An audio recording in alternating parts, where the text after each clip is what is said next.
चलिए बढ़ते हैं उस कथा की ओर, जहां जानेंगे कि भगवान परशुराम जब कैलाश पर्वत पहुंचे तो क्या हुआ वहां, क्यों भगवान गणेश से उनका हुआ आमना सामना और कैसे एक द्वारपाल पुत्र ने एक तपस्वी योद्धा को रोका, कैसे हुआ देवों के बीच एक महान युद्ध, कैसे परशुराम का परशु बना गणेश के एक दांत के टूटने का कारण, और क्यों कहलाए वे एक दंत। क्या हुआ जब माता पार्वती को इस युद्ध का पता चला, कैसे शांत हुआ यह टकराव, भगवान परशुराम और भगवान गणेश की महागाथा। बने रहिए हमारे साथ और वीडियो को लाइक शेयर जरूर करें, साथ ही चैनल को सब्सक्राइब करना ना भूलें, क्योंकि भारतीय संस्कृति को अगली पीढ़ी तक पहुंचाना हमारा संकल्प है। कई वर्षों तक धर्म की रक्षा के लिए युद्ध करने के बाद जब भगवान परशुराम का संकल्प पूर्ण हो गया, 21 बार क्षत्रियों का विनाश कर चुके थे वे, अब क्रोध से नहीं शांति से भरना था मन। वे चल पड़े अपने आराध्य अपने गुरु भगवान शिव के दर्शन को कैलाश पर्वत की ओर। ठंडी हवाओं हिमालय की ऊंचाइयों को पार करते हुए जब वे कैलाश पहुंचे, वहां शिव का दरबार नहीं था, खुला। दरवाजे पर खड़ा था एक दिव्य बालक, गौरवर्ण, हाथी मुख, शांत और स्थिर।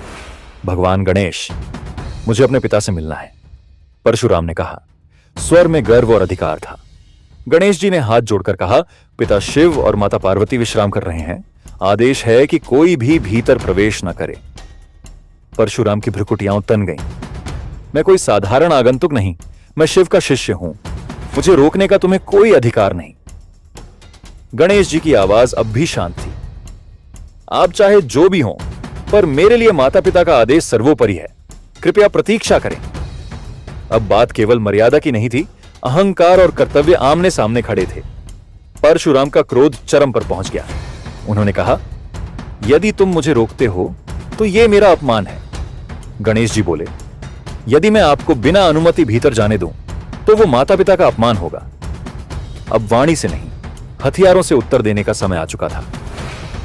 परशुराम ने अपना परशु उठाया, वही दिव्य परशु जो उन्हें शिवजी ने दिया था। गणेश जी भी युद्ध के लिए तैयार हो गए। उनका वाहन मूषक पीछे हट गया, धरती कांप उठी, आकाश मौन हो गया। दोनों के बीच हुआ भीषण संग्राम। शब्द नहीं, अब शस्त्र बोले। काफी देर तक चला युद्ध।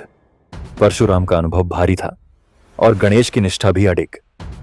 अंत में परशुराम ने गणेश की अनदेखी करते हुए क्रोध में परशु फेंक दिया, और वह परशु गणेश के दाने दांत को तोड़ गया। आकाश से देवता कांप उठे, कैलाश की चुप्पी टूटी। माता पार्वती प्रकट हुई, उनकी आंखों में आग थी। मेरे पुत्र पर अस्त्र चलाया गया, उनका रुद्र रूप उभरने लगा।